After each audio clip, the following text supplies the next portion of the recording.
and Stephanie Stabler, who has quite a story to tell you.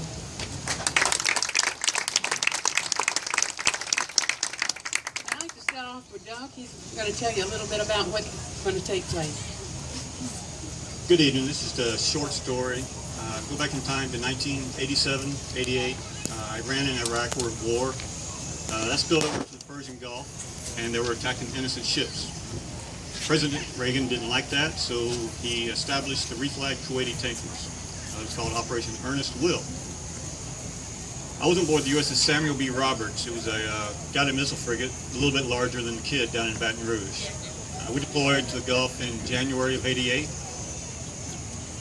April 14th, we just dropped off an escort convoy up in Kuwait. We were headed back down to the Straits of Hormuz to pick up another convoy, and our lookout spotted 2 mines.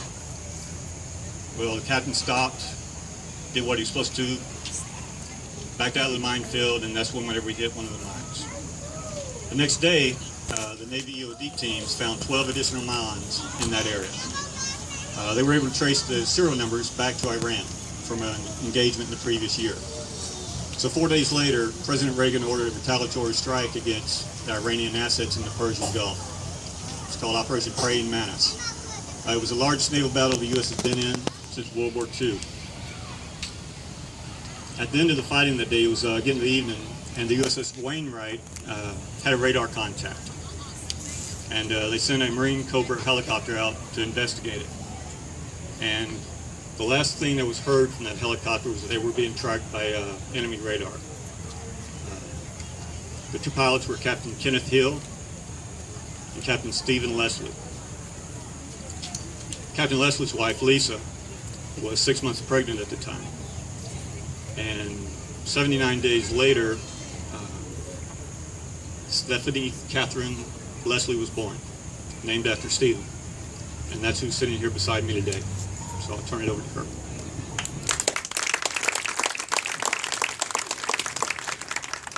Thank you. Just bear with me. It's my first time ever speaking, and as you can imagine, it's a very emotional thing for me to speak about. So the best thing for me to do is just basically read what I wrote. When I was first asked to speak, the thought made me so nervous, and it still does. But my passions run deeper than my nerves. I just couldn't pass the opportunity to represent the voice of sons and daughters like me. Throughout my life, people have asked me not only how my dad's absence has affected me, but also his legacy. And that part's very easy. I'm one proud daughter.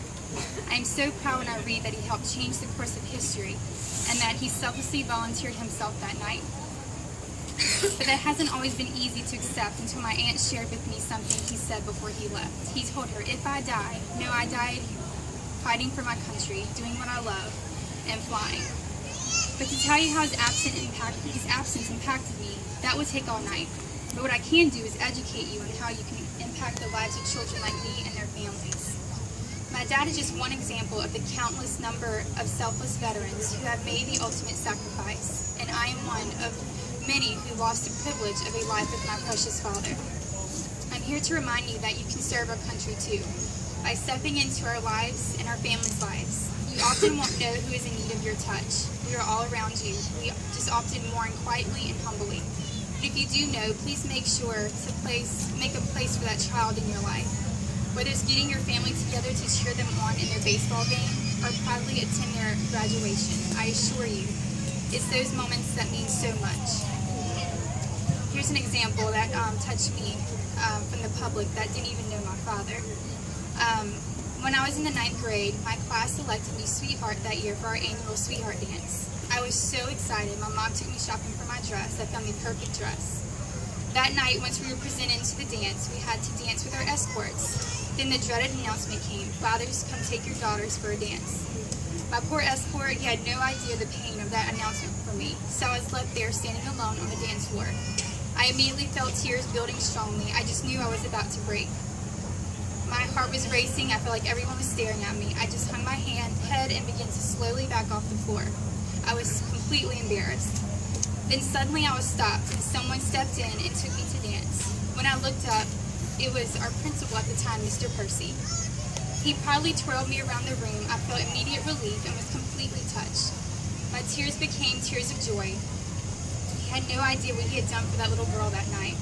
Although he couldn't replace my dad, I now remember that night in a positive light instead of another painful event without my father. I can think back on that night without so much pain and just smile because someone cared enough to take place for me in his life at that moment. To Mr. Percy, that may have been the smallest act, but for me, I never forgot. I know my dad will definitely thank him for that one day. I asked my mom later, how did that moment and others like it make you feel? How did it affect you? And she said, it gave me a sense of pride, but also security. It gave me confidence knowing I was not alone, and it helped me to know he didn't die in vain.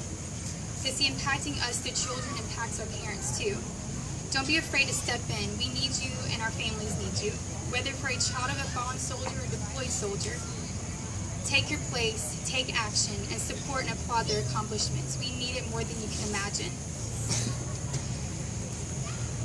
And in closing, I would also like to remind you how important it is to fly our flag so proudly in your home. Every time I see an American flag, I think, thank God that person is proud to be an American because that is what my dad died for.